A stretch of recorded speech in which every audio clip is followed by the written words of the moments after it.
오늘 코스피 하락폭이 어마어마했습니다. 정말 최악의 하루였는데요. 이 폭락 어디까지 이어질까? 제 생각을 가감없이 말씀드려 보겠습니다. 단지 하락의 과정이고 선물 차트 기준으로 말씀드려야 되기 때문에 확실한 정보 캐치는 어려운 점은 양해를 부탁드릴게요. 적어도 하루 그리고 이번 주 마감을 볼 필요가 있습니다. 자, 먼저 오늘 코스피 어마어마했죠. 새파란데 삼성전자, 기아, 하이닉스, 시총 상위 종목들이 10% 가까이 빠집니다. 특히 금리 인상 주범 일본 니케이 지수 12.4% 하락. 일단 폭락의 원인을 보자면 오늘은 일단 간단히 말씀을 드리고 8월 8일에 있을 라이브 특강에서 상세하게 말씀을 드릴게요. 먼저 급등에 대한 되돌림, 급등이 너무 컸었다. 그리고 금리 인하 전 변동성, 금리 인하 전후로 항상 변동성이 있었죠.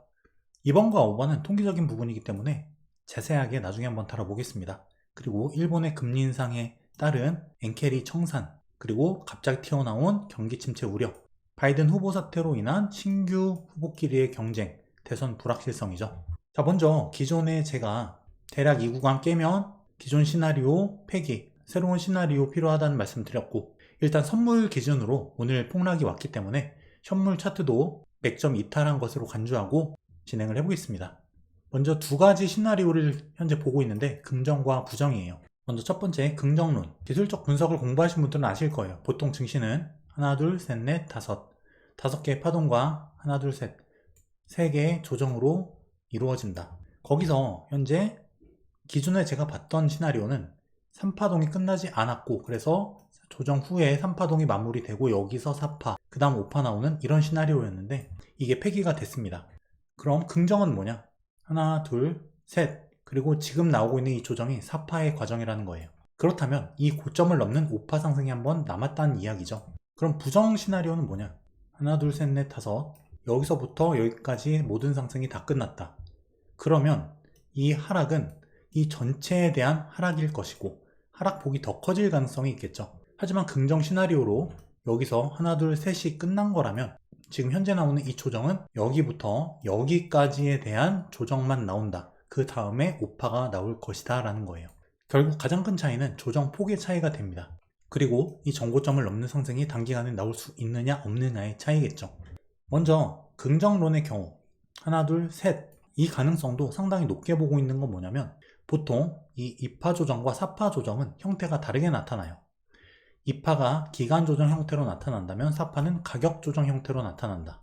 반대로 가장 많이 나온 형태, 여기가 깊은 가격 조정 형태였다면 4파는 이런 시간 조정, 기간 조정의 형태다. 이런 파동 교대가 나타났기 때문에 하나, 둘, 셋, 넷, 그리고 마지막 5번째 파동이 남았다는 그 가능성도 우리가 생각해 볼 수 있다는 거예요. 상승 관점 자체가 폐기된 게 아니다. 그리고 이 긍정 시나리오를 지금은 더 높게 보고 있다.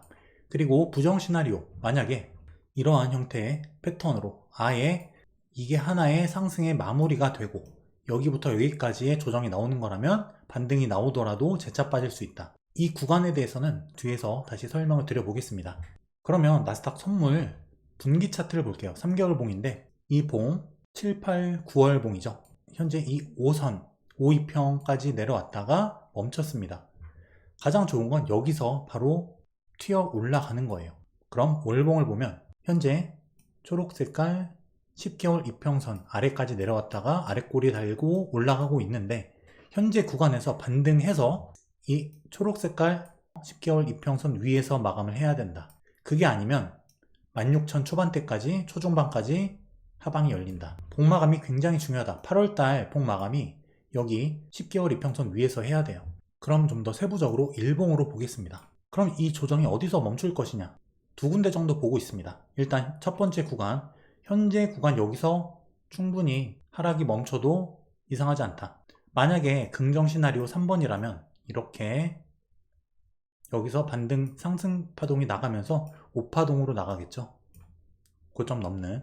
또는 여기서 멈춘다면, 그리고 이 구간은 여기가 됩니다. 월봉상. 그래서 지금 여기로 빨리 올라가서 위에서 안착하는 게 중요해요. 지금 여기서 빨리 끌어올려서 이 저점을 다시 깨지 않는 게 굉장히 중요하다는 겁니다. 그러면 비교적 선방한 상태에서 끌어올릴 가능성이 생기고, 그게 아니면 나스닥 100 선물 기준으로 16,000 초중반까지 빠져줄 수도 있다. 일단 제가 생각하는 기준이에요. 근데 만약에 부정 시나리오다 라고 한다면 이런 식으로 재차 빠질 가능성이 높겠죠. 제가 굉장히 아쉬운 부분이 뭐냐면 기존에 이런 상승 쐐기형 패턴을 보고 나서 여기서 사실 이 주봉인데 여기서 하락 다이버전스가 떴어요. 대형 다이버전스이기 때문에 신뢰도가 높은데 기존 시나리오에 대한 저도 확신이 있었기 때문에 여기서 단기 눌림 후에 이 바닥, 이 쐐기 바닥을 이탈하지 않고 올릴 가능성을 보고 있었던 거죠. 이렇게 했다가 올렸다 다시 4파동 최종 조정 후에 5파 나가는 이 시나리오를 봤던 건데 이 부분이 저도 좀 아쉽습니다. 여기서 긍정과 부정 시나리오를 큰 그림으로 보여드리면 여기서 바로 그냥 5파로 고점 넘는 5파로 나가거나 좀 더 빠져서 이 부분에서 나가거나 부정 시나리오라면 여기서 재차 빠지는 이런 큰 조정이 되겠죠.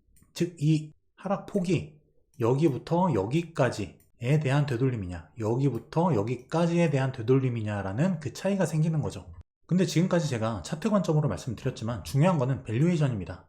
지금 코스피가 PBR 거의 8배 초반까지 빠졌을 거예요. 9배 아래로 훌쩍 내려갔습니다. 이건 무슨 얘기냐면 굉장히 싸졌다는 거거든요. 사실 공포 구간이 깊어질수록 점점 밸류에이션은 싸진다. 2022년 10월달 최저점, 이때 제가 S&P 500을 기준으로 변기통에 빠진 휴대폰 이야기를 계속 드렸죠. 휴대폰이 변기에 빠져도 0.5초 만에 집어서 바로 끈에 올리면 살릴 수 있다.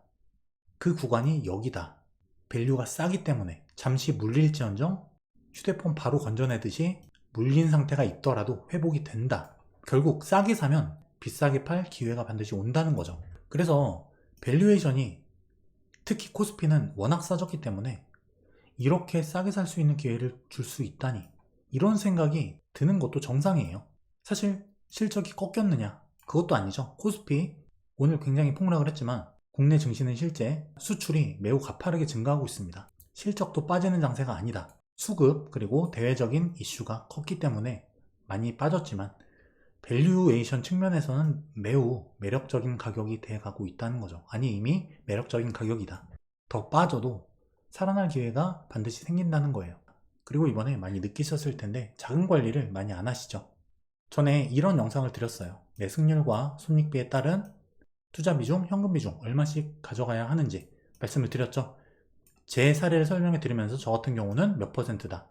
이것만 잘해도 크게 안 물려요. 자, 여기서 지금 몇 %가 올랐나요? 지수가 거의 2배가 넘게 올랐는데 이만큼 떨어졌다고 계좌가 망가지거나 그럼 이상한 거예요. 올라간 게 이건데 이만큼 떨어졌다고 지금 마이너스다? 이건 말이 안 됩니다. 그런 분들이 있다면 뭐가 잘못된 거냐면 자금 관리가 안 된 거예요. 이런 데서 조금 투자하다가 정작 쌀 때 비중 실어야 될 때는 투자를 안 하거나 적게 하다가 정작 이런 데 와서 투자 비중을 늘리고 대출 받고 레버리지 쓰고 그랬다는 거죠. 코로나 때 벌다가 2배, 3배 벌었는데 하락장에 기존 번 것까지 아니면 원금까지 다 털리는 사태. 그 이유가 바로 이거예요. 가격이 높아질수록 현금 비중이 올라가야 되는데 반대가 된 거죠. 가격이 올라갈수록 투자 비중을 더 늘린 겁니다. 현금을 늘린 게 아니라. 이런 분들은 조금만 빠져도 여기서 번 거 다 토해내죠. 자금 관리가 필요하다. 그리고 가급적 내 돈으로 투자하자. 내 돈으로 투자하면 기다릴 수가 있죠. 조급하지가 않아요. 그러면 이성적 판단이 가능하다. 흔들리지 않는다는 거예요. 그리고 여러분이 이 두 가지만 잘 하시고 내가 이도저도 아무것도 모르겠다 라고 하면 밸류에이션만 보세요. 싼지 비싼지. 쌀 때 사서 비쌀 때 팔면 절대 손해는 안 봐요. 그리고 개인적으로 이 모든 파동이 다 끝나서 이렇게 된다라는 생각은 안 하고 있어요. 일단 기본적으로 저는 긍정론자이기도 하고 물론 기준에 따라서 시나리오 대응을 하지만 지금 상황이 이렇게 증시가 완전히 고꾸라지는 그런 상황이냐라고 봤을 때는 아니다라고 보는 거죠. 그래서 여기를 3파동의 끄트머리로 보고 있다. 사실 지금이 정확하게 말씀을 드릴 만한 자리는 아닙니다. 제 기준으로 영상을 업로드하는 타이밍도 아니었고 그러다 갑자기 급하게 좀 영상을 찍어서 올리게 됐는데 여러분들이 좀 오늘 많이 힘드시고 많이 불안해 하실 것 같아서 중요한 날이니만큼 급하게 영상을 찍어서 올리게 됐어요. 일단 이성적으로 판단하시고 밸류에이션에 근거한 투자 그리고 이 긍정 시나리오와 부정 시나리오는 저의 생각입니다. 중요한 건 여러분들의 생각이자 여러분들의 판단 그리고 여러분의 리스크 관리 방법이겠죠. 여러분들께서 한번 잘 생각해 보시고 여러 가지 곰곰이 고민해 보시고 내 투자 원칙에 대해서, 자금 관리에 대해서, 현금 비중에 대해서 이런 구간이 왔을 때 어떻게 대응할 것인지에 대해서 곰곰이 생각해 보시기 바랄게요. 8월 8일 오후 8시에 좀 더 상세한 내용으로 라이브 특강에서 찾아뵙겠습니다. 감사합니다.